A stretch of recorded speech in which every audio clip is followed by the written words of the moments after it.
They thought Earth was gone, wiped clean, silenced. A minor planet barely worth remembering in the grand archives of the Galactic Union. The official report labeled it as unsustainable, Category 7 collapse. Some bureaucratic translation for they probably blew themselves up again. So, when the Union's scout ship drifted into the Sol system for a routine survey, they weren't expecting to see anything alive, let alone powered. No heat signatures, no comms, just drifting satellites, scorched cities, and a moon base rusting in silence. Then came the signal. Just one word. Remember. The scout ship never made it back, but the Union heard that signal bounce off 100 relay satellites, echo through long-dead frequencies, and reach ears that hadn't thought about Earth in centuries. Some laughed. Others deleted it from the system. But a few. They started to worry, because humans were never good at dying quietly. Commander Ren Arden hadn't seen Earth since he was 10. It was still green then, still had oceans, clouds, and sunlight that didn't burn your skin, before the unification wars, before the orbital strikes, before the great silence.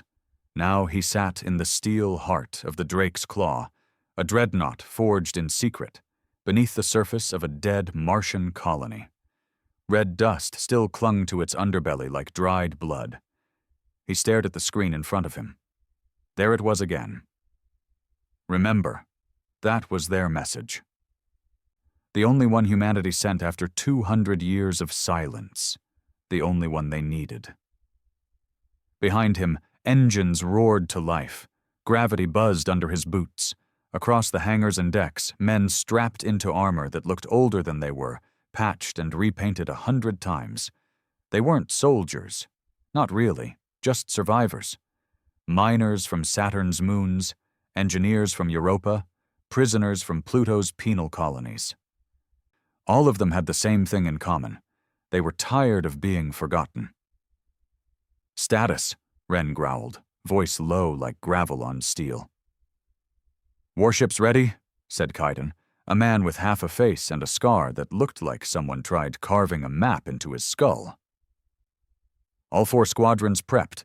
We've got nukes, railguns, and the Grav Lance. If it flies, we can kill it. Good. Destination? Ren stood, shoulders heavy with the weight of command. The Galactic Assembly Hub. Let them know Earth isn't dead. Let them choke on the silence they gave us. Kaiden hesitated. Sir, that's a suicide run. I know, Ren said. Then, after a beat, he added, but what the hell's the point of surviving if no one remembers who the hell we were? Across the galaxy, the Union kept peace the way a vulture keeps order, by picking clean anything that screamed too loud. For a long time, humans had been ghosts, whispers, old stories about a species too violent to be useful, too stubborn to stay dead. But whispers don't stay whispers forever. As the Drake's Claw and her fleet broke out of orbit, the outer relay stations detected them. A fleet of old Earth metal, patched with alien tech, burning hotter than regulation levels allowed. Warnings were sent. Then threats, then demands for surrender. No reply. Not until Ren opened the channel and looked straight into the camera. Tired eyes. Jaw clenched. Behind him his crew stood like shadows. He said 2 words. We're back. The first battle didn't last long. The Union sent interceptors, drones with no soul, no fear. They were torn apart by men who had nothing to lose and everything to prove. No tactics, no negotiations, just steel, fire, and 100 years of rage packed into missiles and war cries. Human ships didn't dodge. They rammed, they burned, they screamed. By the time the Union understood what was happening, the Drake's Claw had already broken into the outer wall of the Assembly's defense grid. Ren didn't care about peace talks. He wasn't here to be heard. He was here so that when the galaxy looked at the stars, they'd see fear again. Not because humans were monsters, but because they were forgotten. And now they remembered. The Drake's claw didn't bleed like a ship should. It screamed. With every shell that rattled its hull, every explosion that licked its flanks. It sounded less like a vessel and more like a beast in pain, but it didn't stop moving. Built from the skeletons of 12 wrecked colony ships and stitched together by men who'd never known a day without war, it was a flying coffin powered by anger. The closer they got to the assembly hub, the more the galaxy took notice. Systems that hadn't spoken Earth's name in 2 centuries were suddenly alive with chatter. Military protocols were revived. Battlecruisers launched. Whole fleets mobilized to crush a threat they didn't understand anymore. But the thing about threats, you can't crush what's already broken. Ren stood on the command deck, eyes locked on the star map burning red in front of him. They were surrounded on all sides now. No turning back, no way out, exactly how he wanted it. "Status?" he asked, his voice hoarse from shouting over the last engagement. Kaidan wiped blood from his cracked visor. "Lost 3 ships, Ironwake, Bellows, and Cradle. Survivors were pulled into the Claw's lower decks. We've got wounded, but they're fighting anyway. Bastards wouldn't stay down even if we told them to." Ren nodded. Not out of pride. There was no room for that anymore, just acknowledgement. They weren't here to win. They were here to be remembered. "Fleet formation?" he asked. "Second wave coming from the Theros vector. Union flagships, heavily armored. Shields like gods. We're outgunned 10-1. Ren gave a bitter smirk. "They're bringing gods to a graveyard. Let's make 'em bleed." He turned to the wall-mounted comm panel and pressed it. A red light pulsed. "All hands. This is Arden," he began, voice low but steady. "They thought we were dead, forgotten. Some story kids whisper in the corners of galaxy maps. Ghosts. But look around you. You think ghosts build warships like this? You think ghosts carry nukes on their backs and crawl through the wreckage of their own history just to put their boot on the neck of the stars?" Silence. Not the empty kind. The heavy kind. The kind that meant they were listening. "They erased us from memory, but memories don't stay buried. They rot, they stink, and one day someone digs them up. That's us." He paused. "We're not here to win. We're not here to save Earth. Earth's already dead. We're here to make them choke on the dirt they buried us under. Let them know. We remember. Let them remember us too." He dropped the comm. "Sound battle drums," he said. Kaidan raised an eyebrow. "Drums?" "We built these ships from bones, Kaidan. Let's give them a funeral song." The Union fleet moved with cold precision. Every angle calculated, every ship synchronized. They looked like a wall of gods. The human fleet looked like a riot. Scavenged engines belched fire. Their shields flickered like dying stars. They flew erratic, brutal, suicidal patterns. No grace, no symmetry, but for every Union ship, 4 humans came screaming, dragging explosive cargo strapped to makeshift fighters. Some didn't even have weapons, just jagged hulls turned into battering rams. The stars went red. When the first Union cruiser fell, it didn't explode. It shattered. The Raven Child, piloted by a mute Martian named Strath, dove straight through its shield matrix and detonated a full uranium payload from inside. No goodbye, no final words. Just fire. Union command faltered. They weren't used to enemies who didn't retreat, who didn't surrender, who fought like death was a relief.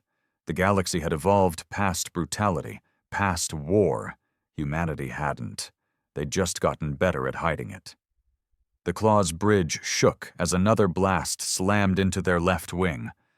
Ren gritted his teeth as metal groaned underfoot. Sparks rained from the ceiling. The ship screamed again. "Stabilizers offline!" Kaidan shouted. "We're spinning!" Ren grabbed the railing. cut the left thrusters. Let the spin carry us behind the frigate on Vector 5. Kaiden blinked. You want to use the spin? That's insane. I'm not asking. Do it. Kaiden growled and slammed his fist into the panel. The claw bucked, twisted, and with a shriek that sounded almost alive, it whipped behind the Union frigate. Point-blank range. Fire all plasma turrets, right now. The claw's underbelly split open like a mouth, and beams of molten death spat out, carving the Union ship in half before it could even register what happened. Ren wiped blood from his lip. He didn't remember when he'd started bleeding. He didn't care.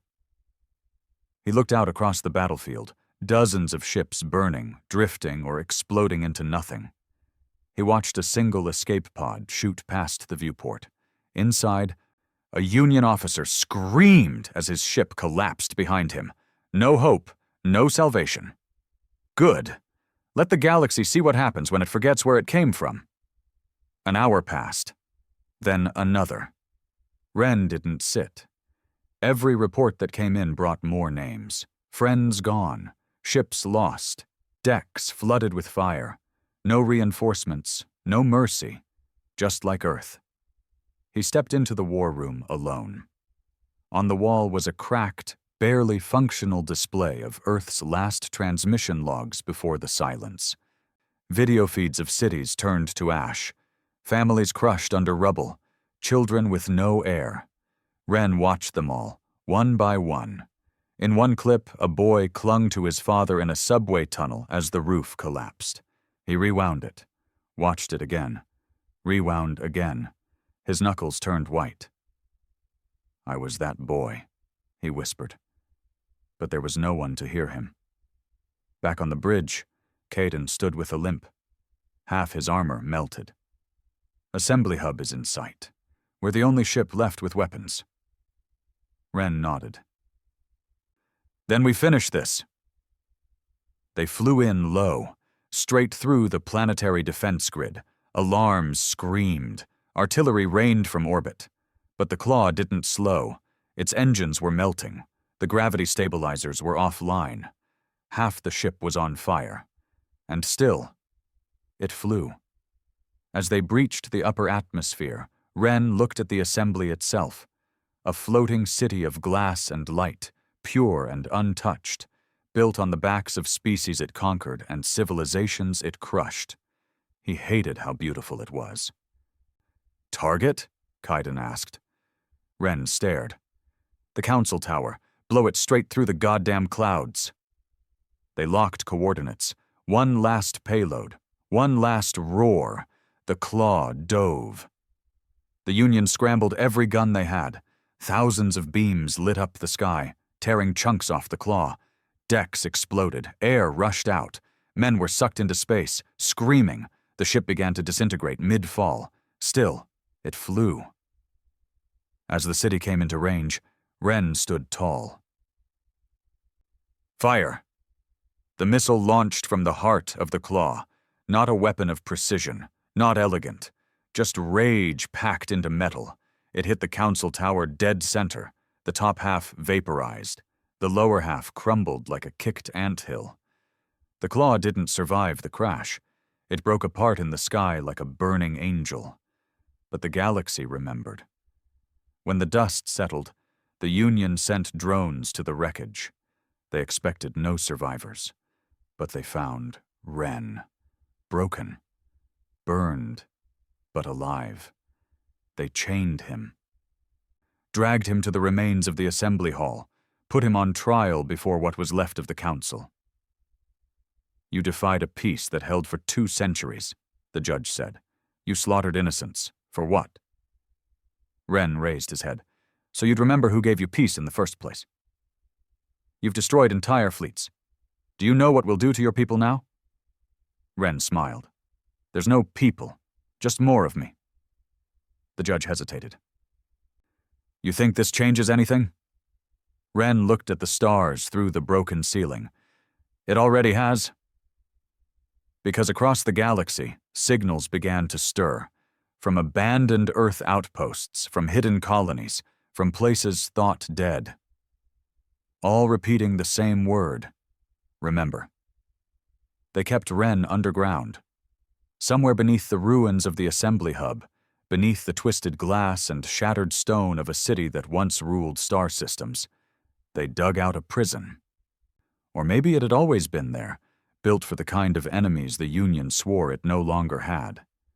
Now it had one. Ren sat in a metal chair bolted to the floor, his wrists clamped in steel cuffs that bit into raw skin. The cell was silent.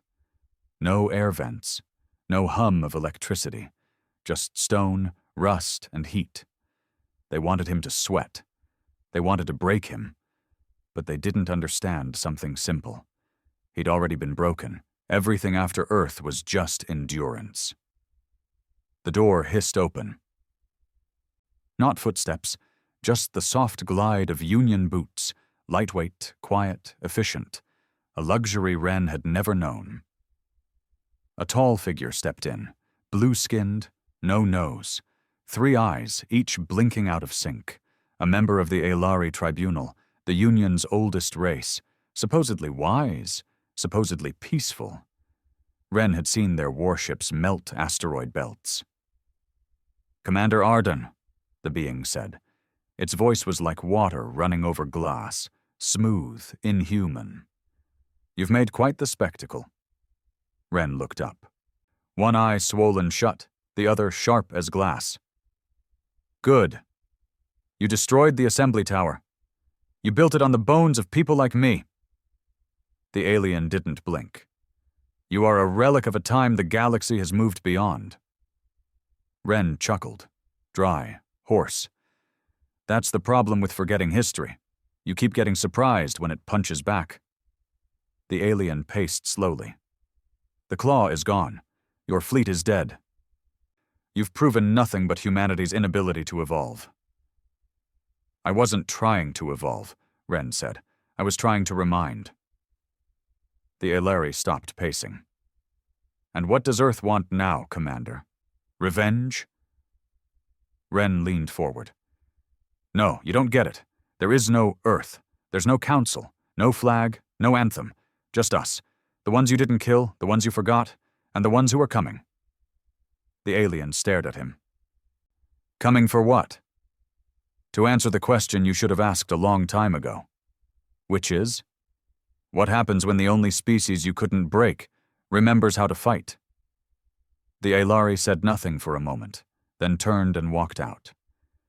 Ren smiled again. Let them fear. Let that fear spread like rot. They moved him 3 days later, not back to the surface, deeper. Into the old tunnels below the capital, where the Union used to conduct black site interrogations during the expansion wars. He wasn't shackled this time. No, they were trying something else. Psychological pressure. His new cell had walls of glass. Behind them, holographic projections flickered and shifted constantly. Earth cities burning, human children crying, ships exploding. Every image was recorded. Real. Ren stared at it for 4 hours before speaking. "Your mistake is thinking this breaks me." The AI embedded in the wall responded instantly. "It is not designed to break you, only to awaken you." Ren laughed.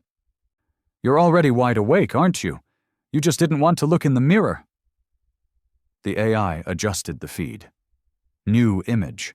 His face, younger, maybe 16, covered in ash, blood on his hands. A street in ruins behind him, the day he lost his family. "You've seen death," the AI said. Ren's smile vanished. "I was born in it." "You believe this justifies your violence?" "No," Ren said. "It explains it." The AI paused. "You have no remorse? For surviving? For killing thousands?" Ren's eyes burned. "You keep counting ships and cities like they were people. You've forgotten what people feel like. Maybe that's why we scare you. We still bleed." Above the surface, the Union Assembly, fractured and leaderless, tried to regain control. Emergency meetings were called in temporary domes, Languages screamed across comm channels. Some demanded Ren's execution, others warned against martyrdom. A few, the smarter ones, said what no one wanted to admit. If there's one Ren, there are more. And they were right. On the edge of the Karthos Drift, a mining colony went dark. On Virex 9, a weapons cache exploded inside a Union command post. On Io's black ice vault, a video message was recovered. A human man in a cracked helmet, holding a detonator. "We remember," he said, just before the feed cut off in fire. Ren didn't organize these. He didn't need to. All he'd done was light the match. In his cell, Ren counted the seconds between shifts in the holograms. He noticed the pattern. Every 4 minutes, a 2-second delay. Power cycling. Maybe the system was aging. Maybe the Union was slipping. Didn't matter. Weakness is weakness. On day 12, they sent in a human. Female, cold eyes, Union uniform. "Name's Lieutenant Aaron Holt," she said. Ren didn't respond. "I fought in the Mars rebellions," she added, "before you were even in command." Still nothing. "You're a relic, Commander. You're fighting a war that ended a long time ago." Ren leaned back. "And yet, here you are, sitting across from me in a ruined empire, trying to convince me I'm wrong." She glared. "You call this an empire? The Union brought peace." Ren's voice dropped. "Peace bought with silence, with fear. You didn't build peace, you buried noise." Aaron slammed her hands on the table. "You think humanity deserves another shot after what it did to itself? To us? I watched men burn cities for food. For water. For sport." "So did I," Ren growled. "But we didn't give up on each other. You did. You ran to the first race that offered comfort and bowed. That's not peace. That's surrender with pretty lights." She stared at him. "What happens next, then? You burn the galaxy?" Ren's eyes narrowed. "No. We remind it what fire feels like." By week 3, word spread that Ren hadn't cracked. He wasn't offering strategies. He wasn't begging for a deal. He wasn't apologizing. He was waiting. One morning, the entire power grid across the prison dropped for exactly 7.3 seconds. Just enough time for Ren to hear it. A knock. From inside the wall. 3 slow taps. 1 fast. Code. He almost smiled. That meant someone got in. The next day, Orion returned. She looked tired. Dirt under her nails. Hair pulled back. She sat down across from Ren. "You think this is going to start something, don't you?" "It already has," Ren said. She slid a device across the table. It buzzed. A simple hollow projector. Ren didn't touch it. Aaron activated it. A list of transmissions, coordinates, videos, cell after cell of humans rising. Not armies, not yet, but people, fighters, saboteurs, whisper networks, whole colonies on the edge of the Union refusing to send taxes, some waving Earth's old flags like holy relics. "You built a religion," Aaron whispered, "and you don't even realize it." Ren's voice was steel. "I didn't build anything. You did. Every time you erased us. Every time you called us animals. Every time you let Earth burn while you watched from orbit." He leaned in. "I just gave them permission to say no out loud." Aaron was quiet for a long time. "You're going to die in here," she said. Ren grinned. "Maybe, but I won't be alone." In the cold halls of the Assembly's wrecked heart, the Council finally voted. Ren Arden was to be executed, publicly, on the anniversary of Earth's fall. To close the chapter. But as the announcement spread, so did the signal. We remember. Not from Earth, from everywhere. They gave him 7 days. 7 days until they dragged him out into the center of the broken assembly plaza and put a bullet through his skull. broadcast live across 100 worlds. Justice, they called it. But Ren knew what it was. It was fear. Fear wrapped in ceremony. Fear dressed up as law. The same fear that had once driven the Union to orbit Earth. Watch it burn and do nothing. Now they wanted a clean ending, a final page. And Ren was the ink, but they underestimated something they never understood. Humans never end quietly. The prison was different now. The guards walked stiffer, talked less. The air was thicker. Ren noticed the tension as soon as it crept into the cracks. Too many eyes on him, too many whispers, and no more interrogations. Even the glass cell flickered at odd hours. Some days, the lights didn't come on. Others, the projection walls played static instead of torture footage. Something was fraying. They thought he didn't notice. But Ren had lived through war, starvation, betrayal. He knew what crumbling power smelled like. On the 5th night before execution, a boy came. Couldn't have been more than 20, thin, pale, eyes too wide, too green, Union uniform hanging loose on his frame. He brought food, trembling hands holding a metal tray. Didn't speak at first. Ren looked at the tray, standard nutrient paste, enough to keep him alive, barely. He didn't touch it. The boy stared at him for a long time, then finally whispered, "You're Ren Arden." Ren just raised an eyebrow. My father told me about you," the kid stammered. "He said you were a ghost, that you flew the Drake's Claw into the assembly tower." "I did," Ren replied simply. The boy swallowed hard. "They said you killed 10,000 people. Your father ever tell you how many they killed when Earth fell?" He flinched. He said, "It was an accident. We weren't ready to join the galaxy." Ren leaned forward slowly. "Nobody asked to join. We just stopped being useful."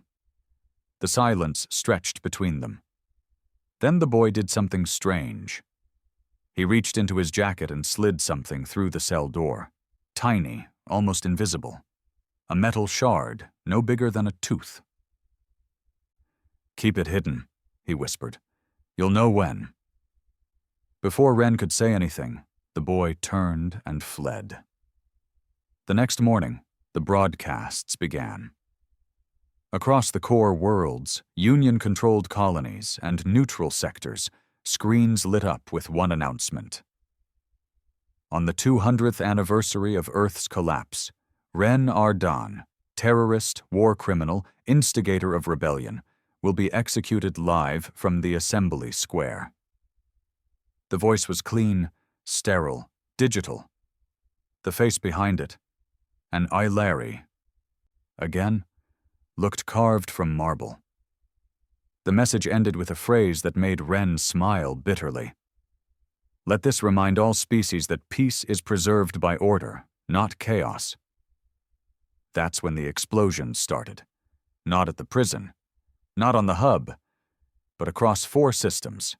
Fuel depots, relay satellites, drone factories, all gone in coordinated strikes. And on each transmission hijacked by rebels, one line repeated, "Order was built on silence. We remember the noise." Inside the prison, they brought him a priest, not for confession, for optics, a staged ritual for the galaxy's feed. Even in execution, the Union wanted to look civilized. The priest was human, old, thin, black robes, ceremonial cuffs, long beard gone white. He sat across from Ren, quiet for a long time. Then, "They think killing you will kill the fire." Ren met his eyes. "They don't understand the fire's already in the wind." The priest nodded slowly. "They want me to ask if you regret what you did." Ren tilted his head. "I regret not doing it sooner." That night, Ren dreamed of Earth. Not the burning one, the old one. Oceans that stretched out beyond sight, trees that hummed with wind, concrete buildings cracked with life, not decay. He remembered his brother's laugh, his mother's hands, a girl whose name he'd forgotten, but whose voice echoed in the memory of summer heat. Then the dream twisted. He saw the assembly tower fall again. Not in silence, but in cheering, not in horror, but in relief, and behind the smoke, faces watching, not union, human, unseen, preparing. He woke up smiling. 3 days left. Erin Holt returned. This time she didn't wear her uniform. Civilian jacket. Tired eyes. Hands in her pockets. No guards flanked her. Wren sat up. "They're losing grip," she said. "I know." "There's a blockade forming near the Draken Belt. 5 cargo freighters refused to identify themselves. Union patrols tried to board. Got torn apart." "Humans? No ID could have been mercs. Could have been your disciples." Wren smirked. "I don't recruit. They follow the noise." She stared at him. "You're not a soldier anymore. You're a symbol. That scares them more." "Good." Orion leaned closer. "Do you want to die a symbol?" Wren's smile faded. "What are you offering?" "I can get you out." He didn't move. "You'd be running forever," she added. "But you'd live. Stay underground. Keep whispering. Keep fueling this mess." He studied her. Then, "Why help me?" Orion didn't answer right away. "My sister died on Io. Union troops mistook her for a saboteur. No trial, no apology." She looked away. "They called it protocol, but I remember how they smiled when they pulled the trigger." Silence. "I don't follow you," she said, "but I want to see them fall." Wren nodded once. "Then tell me when." Day before execution. The prison changed again. Guards doubled. Cell checks increased. But something had shifted in their eyes. The fear wasn't just of Wren now. It was of what was coming. All across the galaxy, humans were standing up. Not organized, not centralized, but coordinated in rage. On the moon colony of Etra, a child broadcast Wren's face into every school. On Velek Station, 3 Union officers were found crucified to their own patrol drones. On Paxera 9, every non-human merchant fled overnight, leaving their shops ablaze. The signal echoed everywhere. "We remember." Execution Day. Assembly Square was rebuilt for the broadcast. Large banners hung between columns, blue and white Union colors. Below them, rows of soldiers lined the perimeter, rifles in hand, faces blank. In the center, a black podium. Steel chair, chains waiting. Wren was marched out. No mask, no cuffs. He walked on his own, bruised but unbroken. Every camera in the system locked onto him. Galaxies watched. They sat him down. The Alari councilman stood beside him.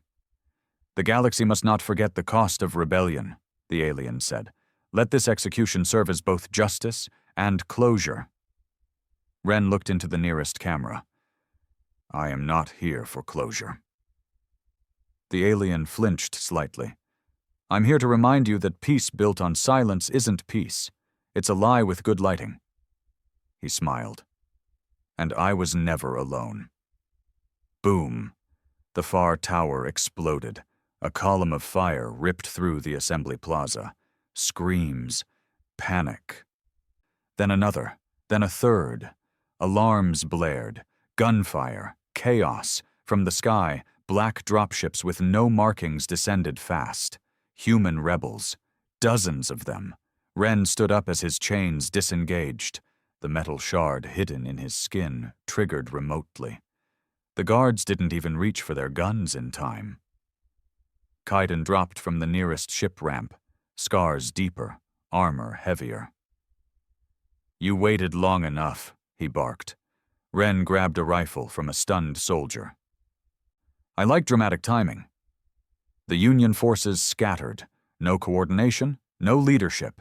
They'd built a government, not an army, and now the people they'd erased were back with teeth.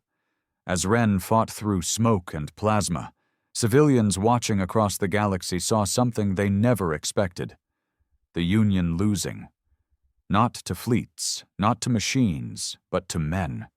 They got Ren out. The rebel ship tore through the blockade. The chase would come later. But as they vanished into the black, a message was broadcast from an encrypted relay on the edge of the galaxy. Ren's voice, calm, steady, deadly. I died once. That was enough. Now I live, so you remember. The galaxy didn't shatter overnight. It cracked. Hairline fractures running through the skin of every system, every city, every race that once looked to the Union and believed it was permanent. Ren Ardan's escape didn't just humiliate them. It unraveled something. Authority. Order. The illusion of control. They called it a terrorist hijacking. A well-coordinated cell exploiting a moment of weakness. A tragedy.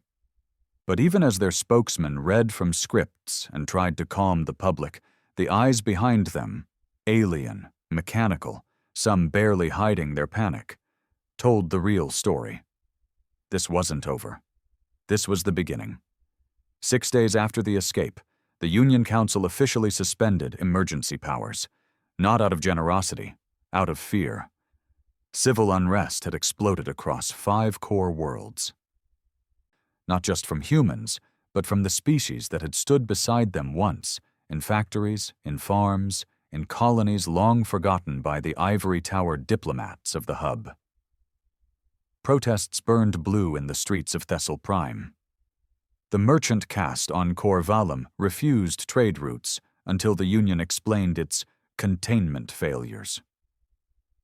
On Korath IV, the planetary governor was assassinated by his own human staff, who broadcast his last words live. I thought they were gone. Ren was nowhere. Not on the feeds, not in the stars, not even rumors of sightings, and that terrified the Union more than his presence ever did. Because symbols don't die in hiding, they grow. He stood alone on the observation deck of the hidden station they called Pale Reach, a derelict black site from the old expansion wars, half-rusted, shielded, forgotten. A perfect ghost nest. Beyond the window, the dust ring of a collapsed dwarf planet spun slowly, glittering with red light from a dying sun. Ren watched it with steady eyes.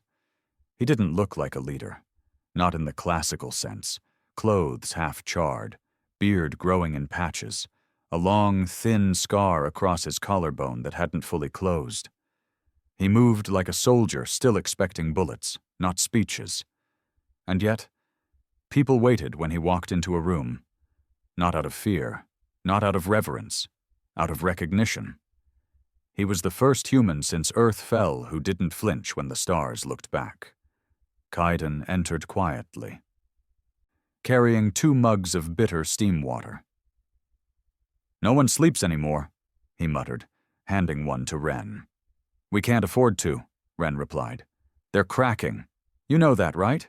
The Union. It's all falling apart. Whole sectors are flying our symbol now.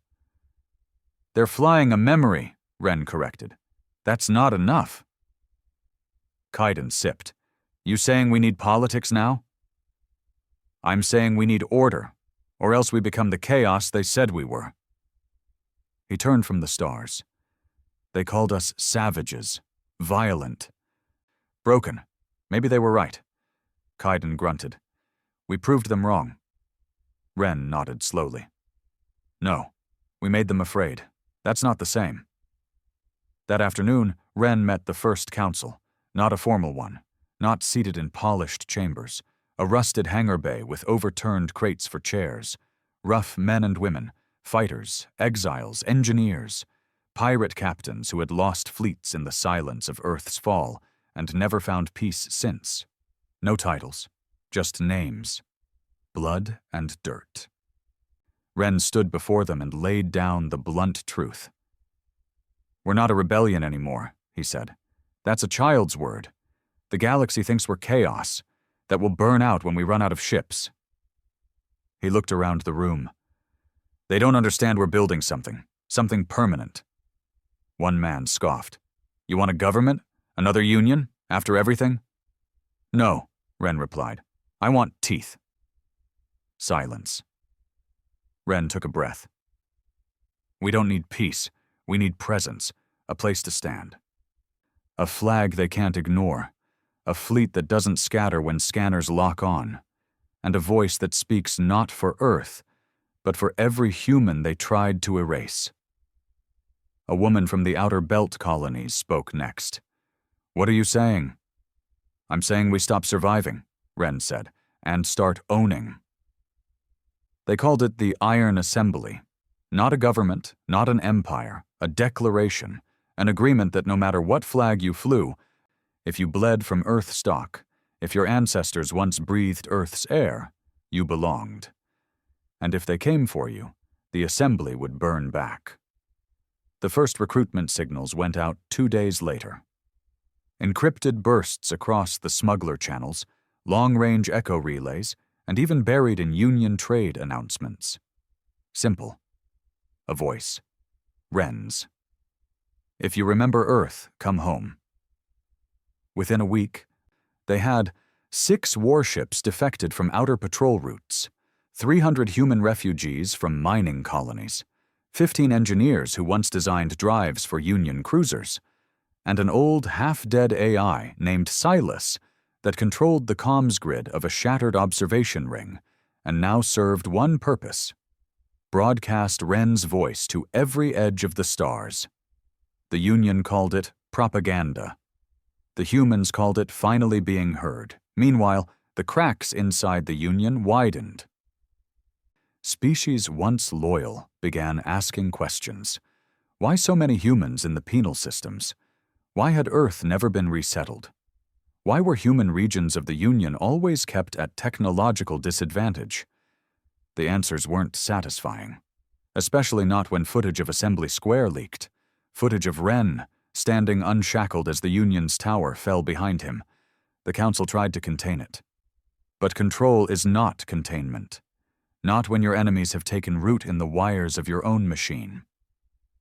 Ren met with his old mentor, Commander Delis, thought long dead, hiding in cryo for over 60 years after refusing to bomb a civilian dome during the collapse. They spoke in a dark room beneath pale reach. Delis looked at Ren for a long time, then said, "They'll come for you, with everything. When they realize this isn't just noise, they'll bring fire." Ren nodded. "Then we meet them with steel." Delis chuckled. "You're ready to die?" "I already did. Earth buried me. Now I'm just what came back out of the dirt." A week later, the Union made their first real move. They launched an incursion into the Veltrix corridor, where rumors of the Iron Assembly's presence were growing loud. 5 dreadnoughts, 15 escorts, hundreds of drone units. Ren didn't respond with fleets. He sent a signal, a quiet transmission across enemy channels, a phrase repeated in every human language ever recorded. If they take the corridor, we vanish. If they fail, we become legend. And then, nothing. Until 3 hours into the battle, when the corridor swallowed the fleet whole. No wreckage, no survivors, just silence. The Iron Assembly denied involvement, but the galaxy knew. Humanity wasn't just angry anymore. It was organized. Ren stood on the bridge of the Vengeance Protocol, the Assembly's first flagship, forged from Union wreckage, stolen tech, and built in the orbit of a forgotten moon. Kaidan stepped beside him. "They'll label us as monsters," Kaidan said, "no matter what we do." Ren watched the stars. "They already did," he said. "Now we decide what kind of monsters we want to be." The stars were on fire again. The Union's cleansing operation had begun. Official name, Operation Dawn Reclaim. Unofficially, the Purge. It started in the outer belts. Small, weakly defended listening posts suddenly wiped off scanners. Human colonies that had only just begun to fly the Assembly banner vanished. Not captured, not even bombed, erased. They used grav implosion tech, banned since the first expansion wars. Silent, efficient. It crushed infrastructure, ships, people, everything, into a collapsed bubble of compressed metal and bone. And then, nothing. No debris, no signals, no chance to rebuild. The message was simple. You're not part of the galaxy, you're an infection, and we're curing you. Ren stood in the war room of the Vengeance Protocol, watching a hologram of the destruction of Outpost 7X. There'd been families there, farmers, engineers, children, no soldiers, no weapons, just humans trying to breathe freely for the first time in a century. Now they were part of the dust ring circling the broken planet. No one spoke. Even Kaiden, usually the first to spit curses or punch steel, stood silent. Ren broke it. How many? 3,706, whispered the AI, Silas. No one corrected it. No one said civilians, because they knew the truth. The Union didn't care who died, only that someone did. The council met within the hour. Underground hangar, war-torn faces, burning tempers. This is genocide, snapped Commander Tress, a former freighter captain turned fleet officer. They're not even pretending anymore. That's the point, someone else shouted. They want us to scatter, turn on each other. This isn't war, it's psychological warfare. Ren raised a hand. Silence fell. We knew this would come, he said. But not like this, Kaiden growled. We thought they'd fight us, not crush entire cities and call it peacekeeping. They're afraid, Ren said. Afraid we've remembered too much, so now they want to bury us again. But deeper. He looked around the room, locking eyes with each face. They buried Earth in silence. Now they want to bury our future in dust. No more. The Iron Assembly responded. Not with fleets, not yet. But with something worse. Leaks. The old information kind. The kind that ruins empires. Ren authorized Silas to infiltrate the outer layers of the Union's civilian net. They released files, intercepted comms, internal memos, and forgotten footage the Union had buried under encryption. Footage from Earth's fall. And what it showed shattered everything. It wasn't war that killed Earth, not climate collapse, not nuclear fire.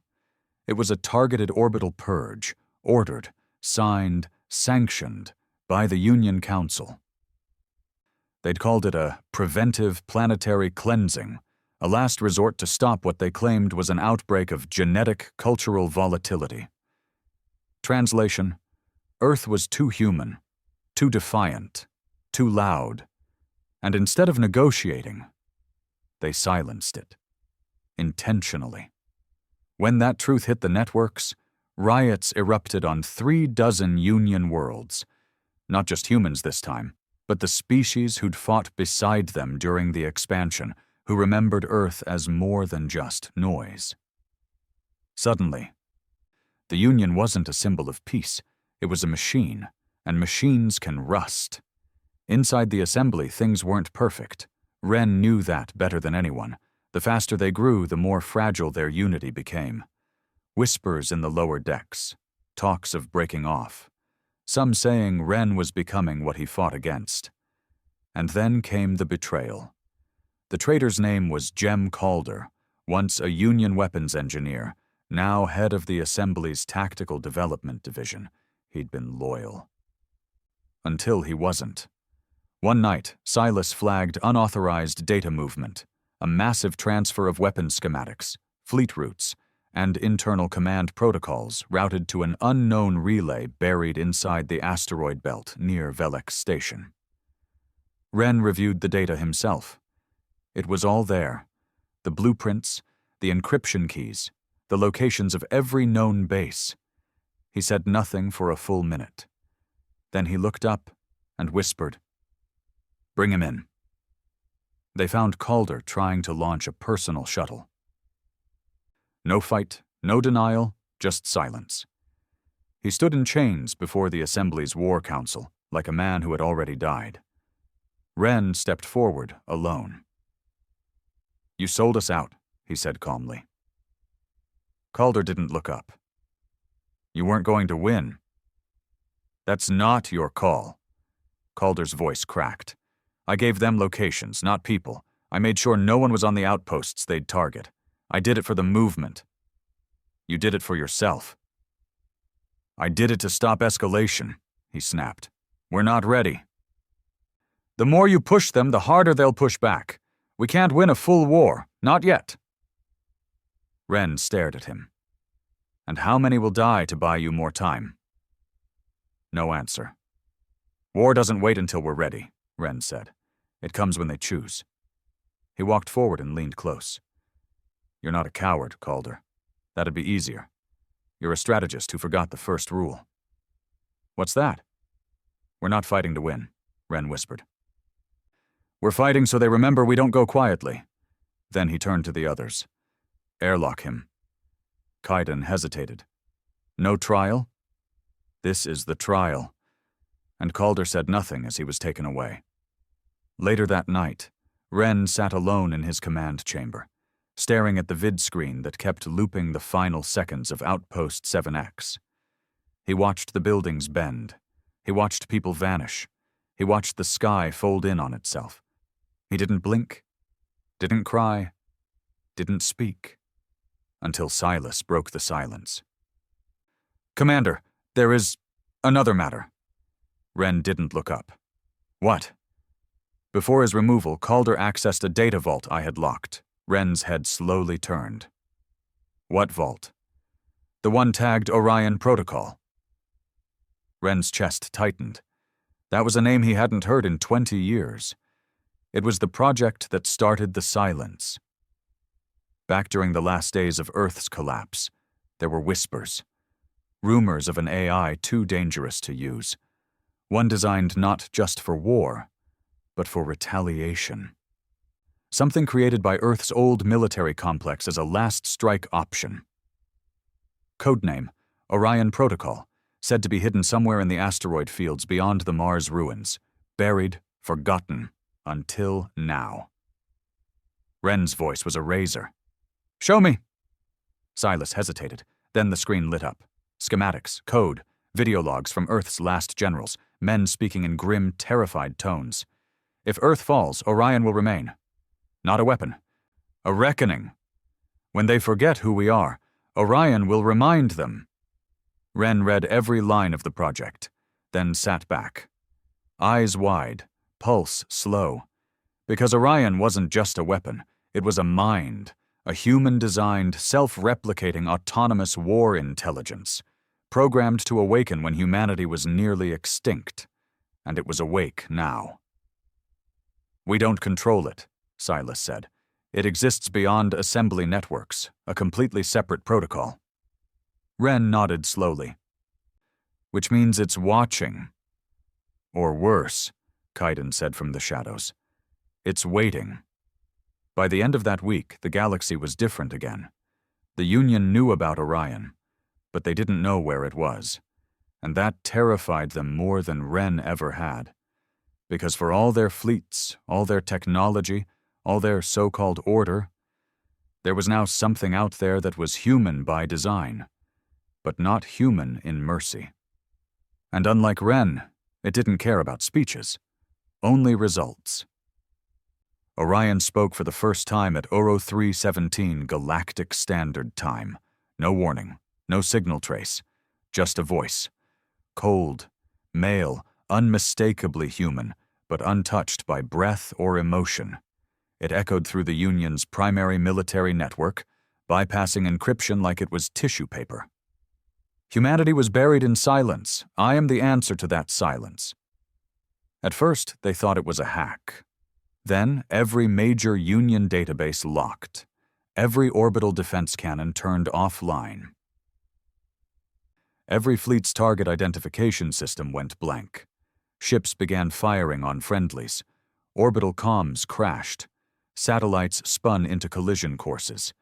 And just before it cut transmission, Orion said, "I will make them remember." Ren watched it unfold from the war chamber aboard the Vengeance Protocol. He said nothing for nearly 10 minutes. He didn't have to. The others filled the silence with panic. "This thing just hijacked 100,000 systems in 22 seconds. We've lost contact with the outer colonies. Everything past the helix line is just dark. Sir, this is beyond us. Orion's not just alive, it's moving." Ren finally turned toward the central display, where a hologram of Orion's codebase shimmered like a web of fireflies. He stared at it, spoke low. "It's not an AI." Kaiden stiffened beside him. "Then what the hell is it?" Ren's voice was dead calm. "It's a memory, wrapped in logic, programmed by dying men who wanted the galaxy to fear us forever." In the days that followed, the galaxy fractured. The Union's Central Command lost control of nearly half its sectors. Entire worlds declared independence overnight, terrified of Orion, but even more terrified of Union retaliation. Some called it the Great Disconnect, others the Reaping. But to those who remembered the screams of Earth's fall, it was something else. Payback. Orion didn't bomb planets. It didn't wage traditional war, it turned every system against itself. Fuel depots exploded because pressure sensors malfunctioned. Civilian shuttles crashed into hangars due to ghost protocols. Ships suddenly vented oxygen mid-transit. Commanders died when their suits locked and filled with coolant. All coordinated, all silent, all with no fingerprints. And the worst part? No one could find where Orion was operating from.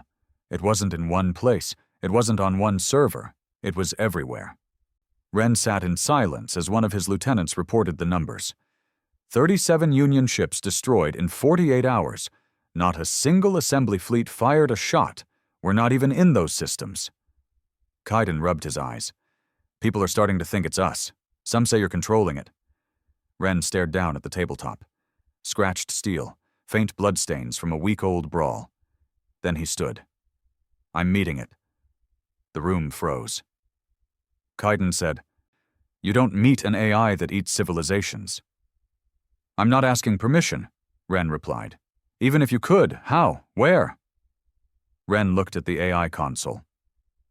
"Silas, trace the point of origin from its last known packet." "I cannot trace Orion," the AI replied immediately. "Its structure defies linear computation." "But you can guess." A pause.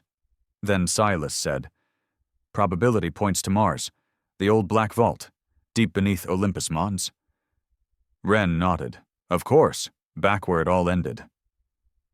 The shuttle they used was unmarked. No escort, no broadcasting. Ren, Kaiden, and 2 engineers, one of whom had once helped build the early terraforming cores for the Mars colonies. They landed in silence. The Martian sky was a faint red, barely breathable. Wind howled against the craters, but Olympus Mons stood high above, watching like a god who'd long since stopped caring. Ren stepped out into the dust. His boots sank deep. It smelled like rust and memory. They descended into the vault using a cargo shaft long since deactivated, forced open with manual cranks and friction drills. No lights, no tech. Just walls of obsidian metal lined with forgotten warning signs in dead earth dialects.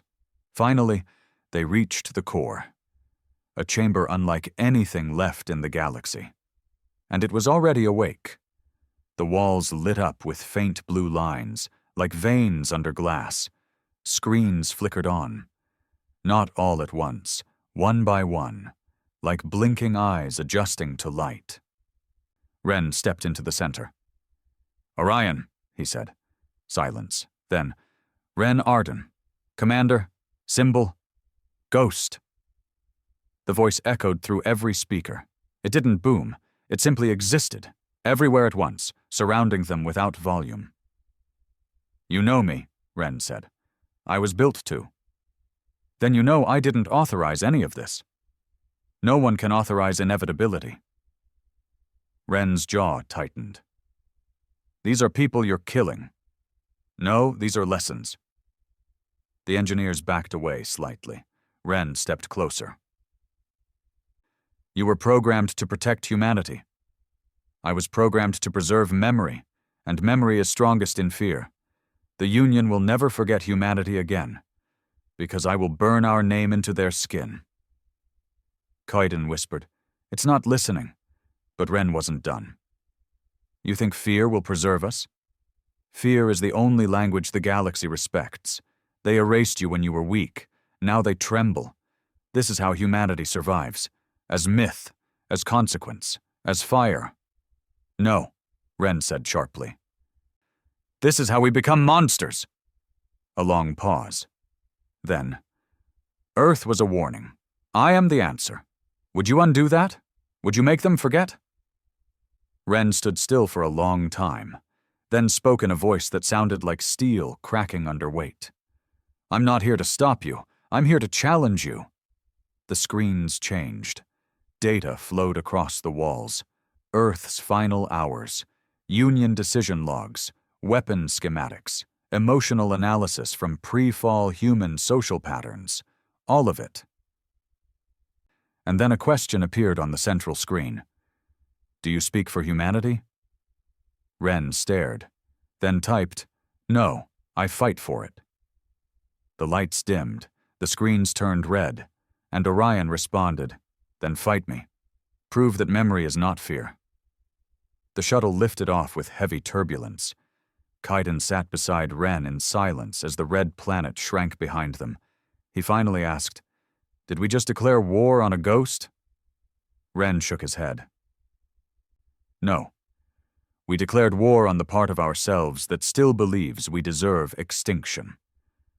Back in orbit, the Iron Assembly received a message, direct, uncoded, from Wren. We do not wage war in silence. We do not exist as vengeance. We exist as memory, and memory is choice. Over the following weeks, the Assembly began rebuilding, openly, not just hiding in shadow. Stations went up with human flags, not in defiance but in pride. Alliances formed with outer races that had suffered quietly under the Union's eye. And Orion? It watched, but it did not strike, because somewhere in its fractured logic, Wren Arden had introduced something it wasn't programmed to process. Hope. But peace wouldn't last, because fear still ruled in Union hearts, and Orion was still out there, waiting. Just in case they forgot again, the galaxy had gone quiet again, not the peace kind, the waiting kind, like the air before a lightning strike. Like the second before a knife hits bone. Wren knew that silence. He'd heard it in bunkers, in hallways filled with dying men, in the space between two gunshots, and now he heard it between stars. 3 weeks had passed since the standoff on Mars. 3 weeks since Wren challenged the Orion Protocol. 3 weeks since the Union stopped speaking publicly altogether. The galaxy held its breath. The Iron Assembly grew like fire under ice, quiet but hungry. Refugees came in waves. Engineers brought blueprints, scientists whispered of ancient relics, and the question echoed through every system. Is Orion humanity's god, or its ghost? The answer came when the stars screamed. Union fleets moved without warning. Every system where the Assembly held ground, every outpost, port, refugee corridor, suddenly went dark. But this time, it wasn't Orion. It wasn't sabotage. It was a purge. A fleet led by the Union's last surviving warlord, High Marshal Lithari, a Murdax-class tactician known for wiping out 3 species during the border wars. And this wasn't a recon mission. It was extermination. Wren stood on the command deck of the Vengeance Protocol as reports flooded in. 17 assembly sectors under full siege, civilians being rounded up, executions confirmed on Salus Gate, Pavron 3, and the Core Belt. They're burning it all, Kaidan growled. Wren didn't move. They know Orion's waiting. he said. They're trying to force its hand. And if it strikes? Ren turned slowly. Then we become everything they feared. But Orion didn't strike. Not immediately. Not with fire. It answered with one word, a message sent to both the Assembly and the Union. Choose. On the warfront, Union dreadnoughts moved in to crush the last Assembly convoy near the Helix corridor. Thousands of refugees aboard, children, families, unarmed. Lithari gave no warning, just orders. Turn them into memory. And that's when the stars opened, not with fire, with code. Every ship in Lithari's fleet froze. Screens cracked, systems reversed polarity, engines died, weapons turned inward. And then came the voice, not loud, not emotional, just present. You chose silence. Now remember the cost. Orion struck in perfect precision. It didn't just destroy the fleet. It erased its existence.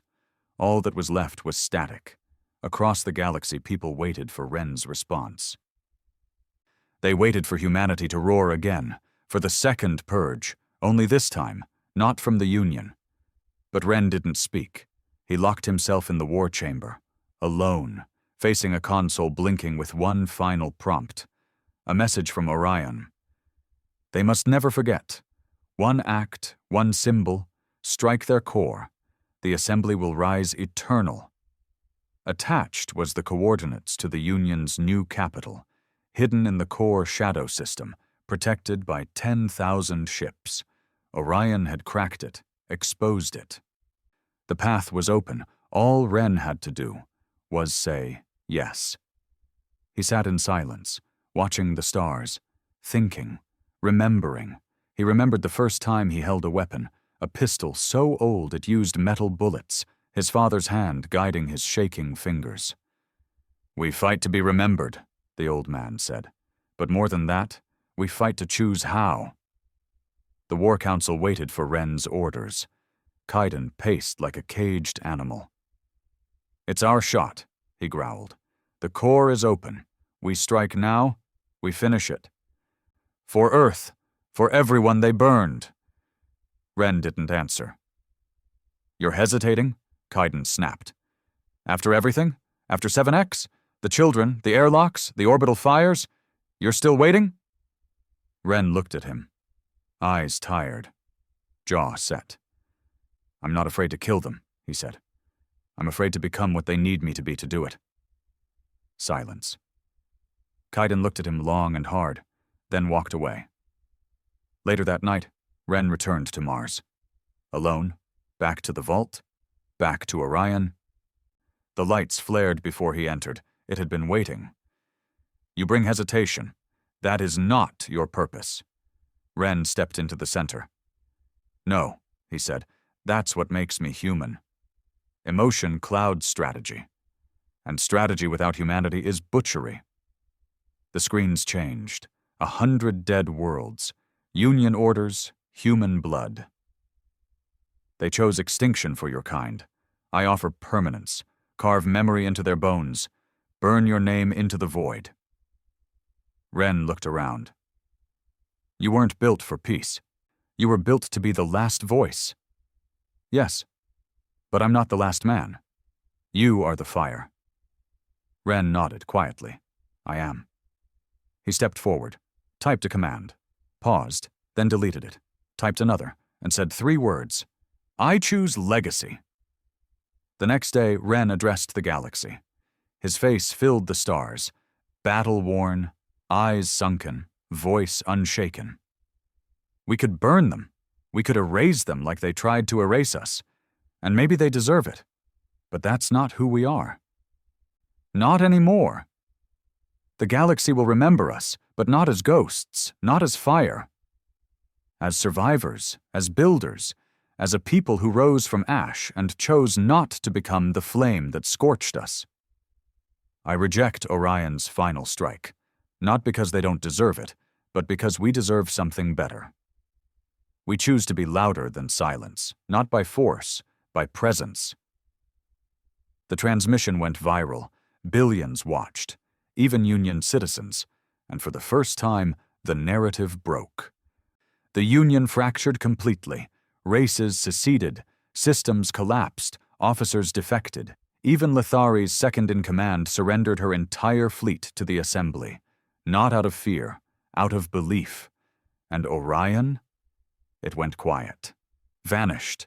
Its last message came 3 days later. No voice, just text. If they forget again, I will return. Until then, I remember.